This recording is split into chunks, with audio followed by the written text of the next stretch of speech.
రైతు సోదరులందరికీ నమస్కారం. ఈరోజు ఫిబ్రవరి 4, 2025 మంగళవారం. ఈరోజు మన మదనపల్లె మార్కెట్లో టాప్ రేట్ ఎంత వెళ్ళింది, అలాగే దిగుమతి ఎలా ఉంది, నిన్నటితో పోలిస్తే ఏ విధమైన మార్పులు వచ్చాయనేది మనం ఈరోజు ఈ వీడియోలో తెలుసుకుందాము. ఇంకా మన ఛానల్ని ఎవరైనా సబ్స్క్రైబ్ చేసుకోకుండా చూస్తుంటే వాళ్ళు వెంటనే సబ్స్క్రైబ్ అయితే చేసుకోండి.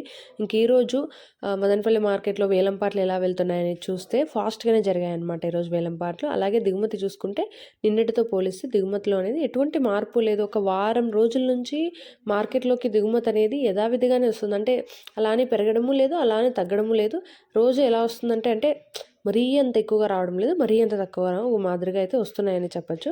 ఇంక ఈరోజు కూడా సేమ్ అదే విధంగా మార్కెట్లో దిగుమతులు అయితే కొంచెం తక్కువగానే వచ్చాయన్నమాట. సో తక్కువగా రావడం వల్ల ధర కూడా ఈరోజు కూడా 500 పైనే వెళ్ళిందనమాట. రోజు 500, 510, 520, 530 అలా అయితే వెళ్తూనే ఉన్నాయి. ఈరోజు కూడా 520 అయింది.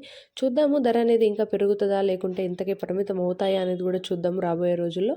సో మన ఛానల్ని ఇంకా సబ్స్క్రైబ్ చేసుకోకుండా ఉంటే సబ్స్క్రైబ్ అయితే చేసుకోండి. ఇంకా first quality, second quality, third quality గురించి మాట్లాడుకున్నట్టయితే ఫస్ట్ క్వాలిటీ చూసుకుంటే 350 నుంచి 490, 480, 490, 500 వరకు అయితే వెళ్తున్నాయి. సెకండ్ క్వాలిటీ చూసుకుంటే 250 నుంచి 350 లోపల అయితే వెళ్తున్నాయి. ఇక మచ్చకాయలు, పొడికాయలు ఇవన్నీ కూడా 150 లోపల వెళ్ళడం జరుగుతుంది. ఇది ఈరోజు మన మదనపల్లి మార్కెట్లో అప్డేట్. టాప్ రేట్ అయితే 520కి పరిమితమైంది.